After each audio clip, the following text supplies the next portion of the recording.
कार्यवाही शुरू हो गई है। सीधी तस्वीरें आपको हम दिखा रहे हैं। यूपी विधानसभा की ये सीधी तस्वीर। आज से यूपी विधानसभा के शीतकालीन सत्र की शुरुआत हो गई है, जिसकी सीधी तस्वीर आप देख रहे हैं और राष्ट्रगान के साथ शुरुआत हो रही है। यहां पर इससे पहले हमने आपको प्रतिक्रियाएं सुनवाई। एक तरफ जहां सत्ता पक्ष ने पूरी तैयारी की है, तो वहीं विपक्ष भी तैयार है अपने सवालों के साथ सत्ता पक्ष को घेरने के लिए। वहीं अनुपूरक बजट कल पेश किया जाना है, लेकिन उससे पहले आज जो दिवंगत पूर्व सदस्य हैं विधानसभा के, उन्हें श्रद्धांजलि अर्पित की जाएगी और उसके बाद संभावना है कि सदन की कार्यवाही कल तक के लिए स्थगित कर दी जाएगी। उससे पहले ये सीधी तस्वीर आपको दिखा रहे हैं यूपी विधानसभा से, जहां पर शीतकालीन सत्र का आगाज हो गया है। आज इसका पहला दिन है। 4 दिनों तक ये सत्र चलने वाला है और शीतकालीन सत्र यूपी विधानसभा का शुरू हो चुका है। 11 बजे से सदन की कार्यवाही शुरू होनी थी, जो कि अब शुरू हो चुकी है। टंडन गोपाल जी का 9 नवंबर 2023 को लगभग 63 वर्ष की आयु में निधन हो गया। वे लंबे समय से अस्वस्थ चल रहे थे। उनका समय निधन हम सब के लिए दुखद है। श्री आशुतोष टंडन इस सदन के वरिष्ठ सदस्यों में से थे। वर्ष 2014 के उपचुनाव में निर्वाचन क्षेत्र लखनऊ पूर्व से वे भारतीय जनता पार्टी के टिकट पर पहली बार विधानसभा सदस्य निर्वाचित हुए।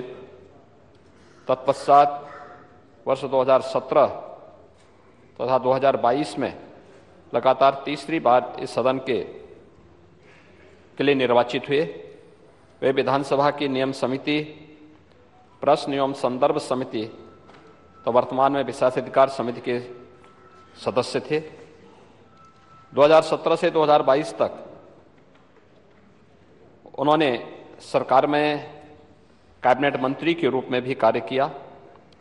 प्राविधिक शिक्षा एवं चिकित्सा शिक्षा तथा नगर विकास विभाग के मंत्री के रूप में उन्होंने अपने दायित्व का कुशलतापूर्वक निर्वहन भी किया। एक कुशल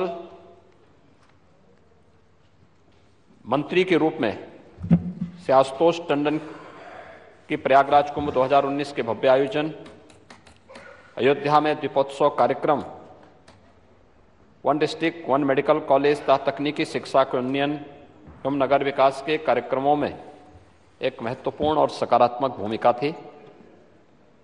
प्रदेश की राजनीति में उनका लंबा रिश्ता रहा है।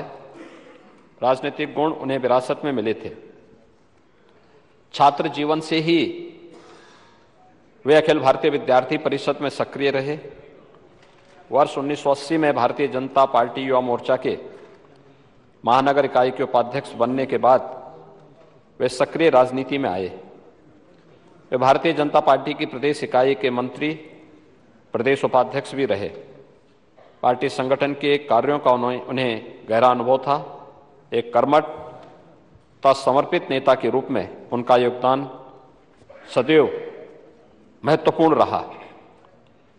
श्री आशुतोष टंडन की छवि एक सरल और व्यवहार कुशल व्यक्ति के रूप में थी।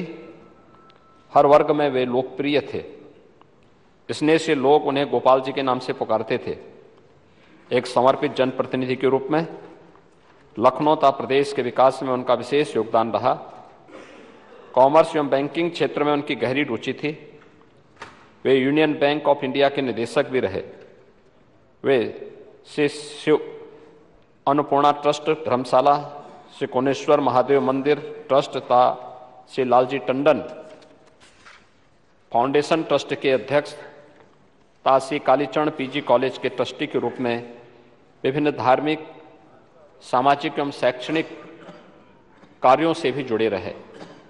श्री आशुतोष टंडन के निधन से प्रदेश ने एक समर्पित नेता एवं कुशल राजनीतिज्ञ खो दिया है। उनके निधन से प्रदेश एवं पार्टी की अपूर्णीय क्षति हुई है। मैं उनके प्रति श्रद्धा सुमन अर्पित करता हूं और ईश्वर से उनकी आत्मा की शांति की कामना करते हुए आपसे विनम्र अनुरोध करता हूं कि हम सब की ओर से दुखी परिजनों के प्रति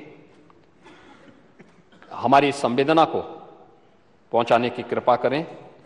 महोदय, इसके साथ ही इस सदन के पूर्व माननीय सदस्यों को, जिनकी संख्या 9 है, उन सभी के प्रति भी मैं सदन की ओर से, अपनी पार्टी की ओर से विनम्र श्रद्धांजलि अर्पित करता हूं। माननीय नेता प्रतिपक्ष। धन्यवाद अध्यक्ष महोदय। माननीय अध्यक्ष महोदय, इस सदन के हमारे वरिष्ठ साथी श्री आशुतोष टंडन गोपाल जी का 9 नवंबर 2023 को निधन हो गया है। हम सब उनके इस आकस्मिक निधन से दुखी हैं। श्री आशुतोष टंडन गोपाल जी तीसरी बार सदन के सदस्य निर्वाचित हुए थे। वो पहली बार 2014 के उपचुनाव में निर्वाचित हुए। उसके बाद वो 17वीं 18वीं विधानसभा के लिए लगातार निर्वाचित हुए। वे विधानसभा के कई समितियों के सदस्य भी रहे और सरकार में मंत्री रह करके भी उन्होंने बहुत अच्छा विभाग को चलाने का काम किया। माननीय अध्यक्ष महोदय, जैसा हम सबको विदित है, उनके पिता स्वर्गीय श्री लालजी टंडन इस सदन के वरिष्ठ सदस्य, विभिन्न सरकारों में मंत्री, कई प्रदेशों में राज्यपाल रहे। स्वर्गीय लालजी टंडन जी की न केवल राजनीतिक विरासत को उनके द्वारा संभाला गया, बल्कि उनके व्यक्तित्व की छवि भी उनमें देखने को मिलती थी। श्री आशुतोष टंडन गोपाल जी एक अत्यंत मिलनसार, मृदुभाषी और एक सरल व्यक्तित्व नेता के रूप में लखनऊ की जनता में बहुत ही लोकप्रिय थे। श्री आशुतोष टंडन गोपाल जी एक व्यवहार कुशल एवं समर्पित जन नेता थे। अपने क्षेत्र के विकास कार्य तथा समाज के वंचित एवं गरीब वर्गों के उत्थान के लिए वो सतत प्रयत्नशील रहे।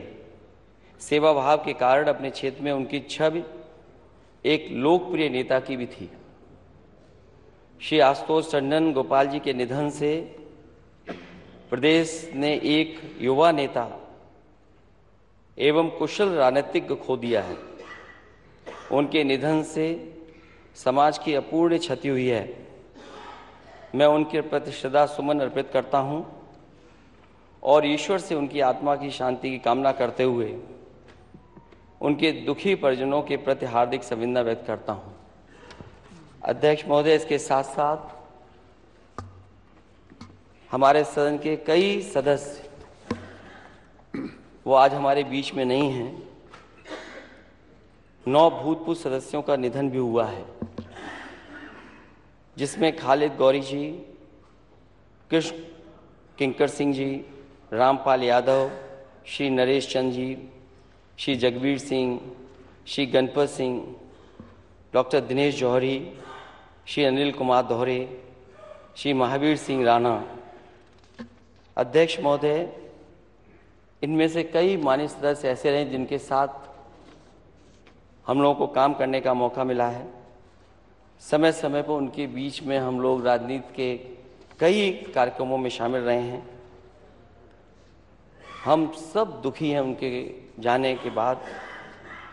मैं अध्यक्ष महोदय अनिल कुमार दोहरे जी के बारे में कहना चाहता हूं। हमारे कन्नौज विधानसभा क्षेत्र के वो विधायक थे और जब शुरुआत मैंने राजनीति की थी उस समय से वो लगातार हमारे साथ रहे। और कभी कभी अध्यक्ष महोदय, जब हम लोग राजनीति में रहते हैं तो अपनी बीमारी को भी छिपा जाते हैं। मुझे बाद में जानकारी हुई अध्यक्ष महोदय कि चुनाव के दौरान उन्हें इस बात का आभास हुआ था कि कोई गंभीर बीमारी है उनके अंदर। चेकअप कराने के बाद भी जो डॉक्टर्स ने सलाह दी वो नहीं माने। और अध्यक्ष महोदय, 40 दिन, जिस दिन वो डिटेक्ट हुए उस बीमारी से, 40 दिन वो हुए जब वो हमारे बीच में नहीं रहे। अध्यक्ष महोदय, उन्होंने इलाज न केवल यहाँ की प्रतिष्ठित हॉस्पिटल्स में कराया, बल्कि देश का सबसे प्रतिष्ठित प्रीमियर इंस्टीट्यूशन मेदांता गुड़गांव में वहाँ भी इलाज कराया। और मैं उनके परिवार के बीच लगातार संपर्क में रहा। उनके परिवार के लोग उस अस्पताल से संतुष्ट नहीं थे, तो वो विधायक जी को पीजीआई में लेकर के आए। मैं खुद देखने गया, मैंने देखा कि इलाज अच्छा चल रहा है, बहुत इलाज हुआ, लेकिन उसके बाद भी हम लोग उन्हें, विधायक जी को, डॉक्टर, हम सब लोग कोई नहीं बचा पाया। अध्यक्ष महोदय, ये बात मैं इसलिए बता रहा हूँ, कई महत्वपूर्ण लोगों ने कैंसर जैसी बीमारी ने जान ली है, और क्योंकि हम लोग राजनीति में रहते हैं, क्योंकि हमें काम करना है, समाज में हमारी छवि क्या है, समाज में न जाने, हमारे दोस्त न जाने इस बार, इसलिए बीमारी को भी छिपाते हैं। तो विधानसभा से अखिलेश यादव को आप सीधा लाइव सुन रहे थे। वक्त एक बहुत छोटे से ब्रेक का है, जल्द लौटते हैं।